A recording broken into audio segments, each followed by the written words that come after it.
So when you see a change happen in any social media platform, do you see it as a disadvantage or an advantage? I see it as an advantage. I love it. Whilst there's more time, effort, energy, focus, and money that we now need to put into actually learning this next strategy, I just know by the law that people will just give up. And it's when people give up, you're able to come in and win.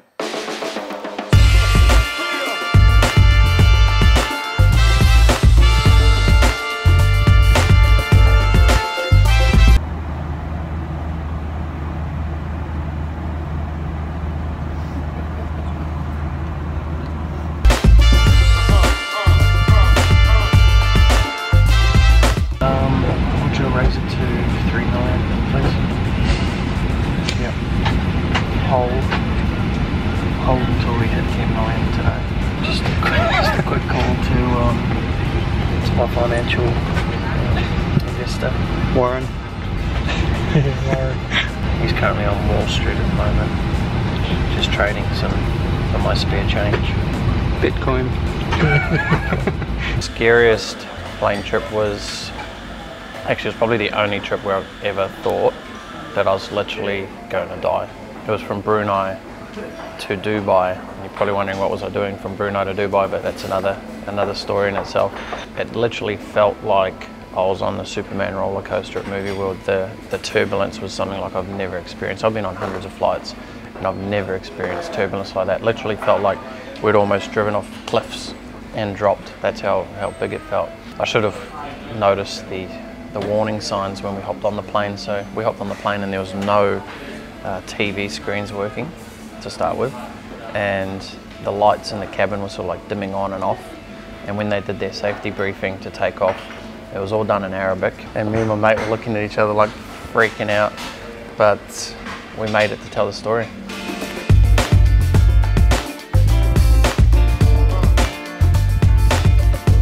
So they need to create awareness. You know, they've had this product on the shelves for like 6 years, and now there's a competitor that's basically come in and cut them in half, and they're potentially going to lose the shelf spot. So we need to come up with a strategy that can keep the product on the shelf.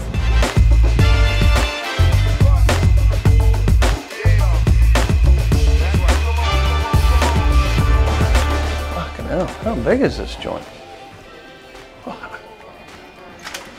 Me. Yo! You doing, my friend? How you doing? Come on in. Brother. This place is ninja. Welcome to the family. Mate, I love it. Welcome to EDC. Yeah, well, mate, we got there super early and delayed. But you get that, eh? What time do we kick off? 10. Okay. So 20 yeah,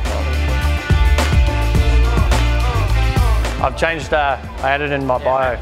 So we just launched a premium end digital marketing agency with the Campbell Media Group. So we are about 20 minutes away from getting kicked off here at the ENTOURAGE's new facility. Loving it. Looking forward to today. You're going to be sharing how to build your business, how to build your brand, how to use social media, how to use video, such as this. See what I'm doing? I'm using video. Going to be sharing our all or nothing strategy. Actually, it's the first time it'll ever be released to anyone. I haven't taught this before, so I'm super excited. Always love when I teach new things. For some reason, I've got a stalker still following me. We've got about, I think, 60 business owners here today. Going to be talking about building their brand online, using digital marketing strategies, using Facebook, and a number of different things, including video. So looking forward to getting started. I had a 3 meter, 2 meter one of them, and it died in like 4 weeks.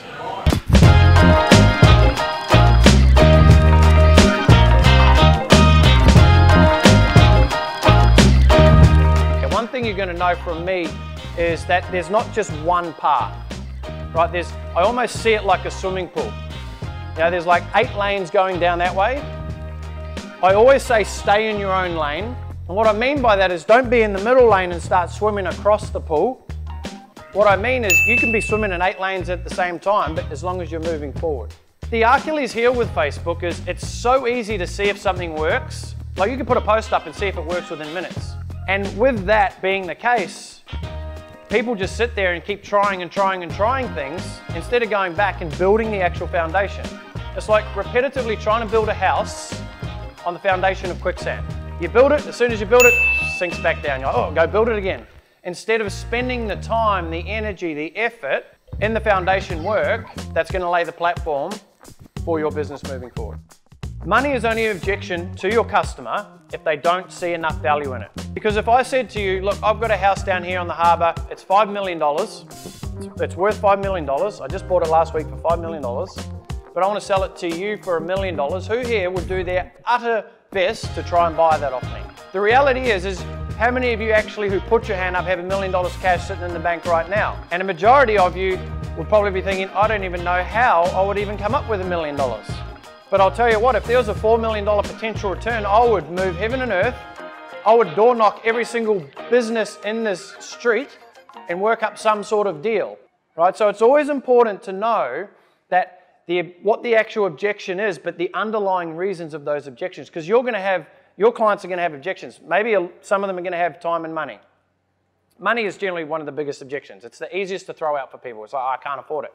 No, what it means is I haven't actually portrayed enough value to you about how our services can actually change your and your family's life.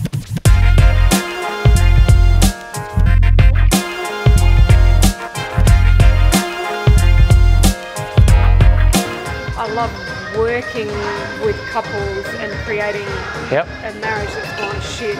Wow, this is amazing. So what's stopping you going all in on that? Financially, getting into the corporate speaking wouldn't be my heart and soul in that one, but it would be a way of getting. So why are you doing it? For the money?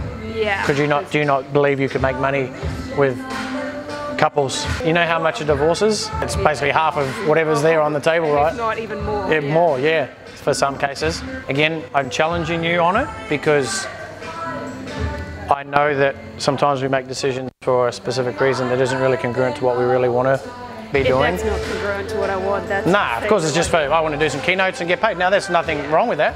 You can still do that. But what you need to remember is every second you spend trying to build this keynote world, you're losing in this, what you love doing. And that's the trade-off we need to understand. Okay. Great. All right? Yep. That help you? Yes, Cool. and thank you. Well, my pleasure. I needed to hear that. You need to keep hearing it too, because you'll keep getting pulled back to that. Yeah, because the desire, you're like, oh, but I see the light. But it's like, it's not what really has just know every second you're spending on this, you're not spending on that. You're missing out. It took a dear friend of mine to die for me to realise that. Because I was chasing the coin. Like I was too busy helping everyone else do what they wanted to do. I was forgetting about what I really wanted to do. So, here's the deal breaker on it.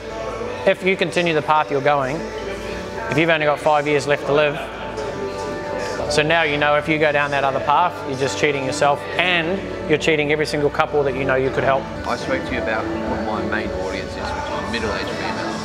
Got a couple of kids that are active. I'm a sports podiatrist.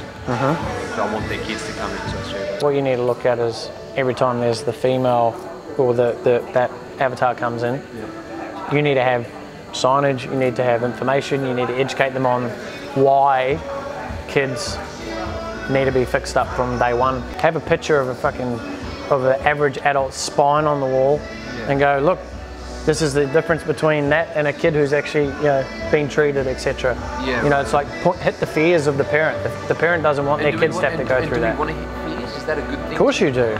People, fucking hell you do. Okay. Like if I wanted you as a client, I'd say, man, if you don't do what I'm telling you, you're not going to have clients. And you're not going to make the money, and you'll probably have to go back to fucking Timbuktu and live in a shanty shack. Right? Like, paint the picture, man, the reality. My market isn't educated on sports podiatry. So I do podiatry, and then I go even further and niche myself. So is that in the marketing message? Do I need to address that? You don't even need to say podiatry. You sure? Wouldn't need to say... What's the benefit of podiatry? Make sure that they grow in fashion that's going to be posturally safe. Okay, see what you just said there? It's fucking science. I'm part of the industry. I get what you're saying as well, but even that's like, I'm fucking lost.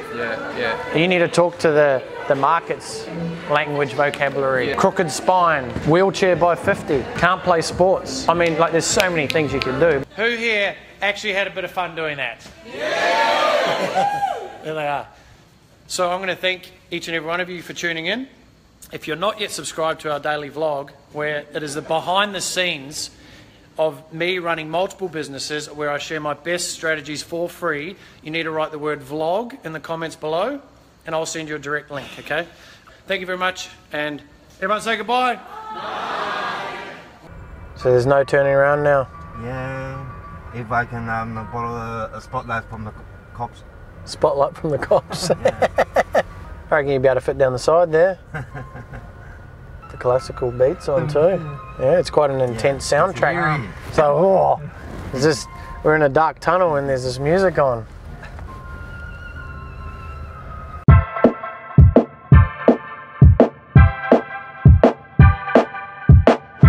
The whole, knowing your customer on a deeper level thing as well. I don't think people can't hear it enough times because it's so important. But everyone just wants the tactic. Everyone just wants to put the Facebook post up, or what's the email that I should send, what should I say? It's like, no one can tell you what to say in your email until you understand what your customer needs to hear.